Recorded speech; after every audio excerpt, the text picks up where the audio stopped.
Je m'appelle Denis Boucher, je suis le président du Conseil du patrimoine de Montréal. Je m'appelle Ève Wertheimer, je suis architecte spécialisée en conservation du patrimoine et vice-présidente du Conseil du patrimoine de Montréal. Le rôle du Conseil du patrimoine de Montréal, c'est d'abord de guider des projets, des interventions qui ont un impact sur le patrimoine. Donc, de réfléchir aux bonnes pratiques, d'encourager des bonnes pratiques, mais de voir aussi comment ces pratiques-là changent dans le temps et de pouvoir s'inspirer de ces bonnes expériences-là pour améliorer notre façon d'intervenir sur le patrimoine, qui touche évidemment l'urbanisme, qui touche l'architecture, qui touche aussi l'aménagement des milieux naturels. Profondément amoureuse de ma ville. J'ai vraiment à cœur de la voir évoluer de manière réfléchie, de manière harmonieuse. Et je crois profondément que le patrimoine est un levier nécessaire pour la qualité de vie et pour le développement durable de la ville. Je dirais que l'expérience de siéger sur le Conseil du patrimoine de Montréal, c'est un rôle qui m'amène à découvrir des nouvelles facettes de la ville. D'autre part, à côtoyer des gens de qui j'apprends énormément, des collègues, des proposants, des gens qui sont extrêmement engagés envers l'avenir de la ville et qui partagent le même amour de Montréal que moi.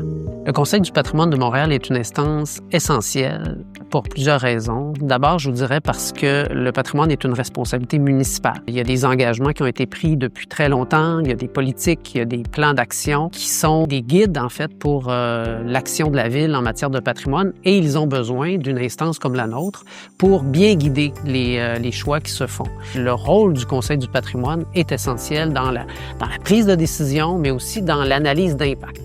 À travers chaque projet, on apprend à découvrir différentes facettes de la ville. On découvre l'histoire de différentes communautés qui ont forgé, qui ont formé Montréal. C'est pas nécessairement des grands monuments, c'est pas nécessairement des lieux emblématiques de la ville. Même des petits coins très modestes ont énormément à nous apprendre sur la manière dont les Montréalais s'approprient la ville et la font vivre. Alors, une des choses pour lesquelles je suis le plus fier depuis que je suis en poste au Conseil du patrimoine de Montréal, c'est l'effet que nous avons eu sur certains projets pour améliorer certains aspects de ces projets-là. Je pense qu'on a fait des projets qui étaient peut-être plus sensibles au patrimoine et qui vont peut-être mieux traverser le temps. Le Conseil du patrimoine a été appelé à revoir le plan d'urbanisme de Montréal. C'est un outil qui est extrêmement important, extrêmement porteur aussi pour l'avenir de la ville. C'est probablement un des dossiers les plus importants sur lequel le Conseil du patrimoine a été appelé à se prononcer dans les dernières années.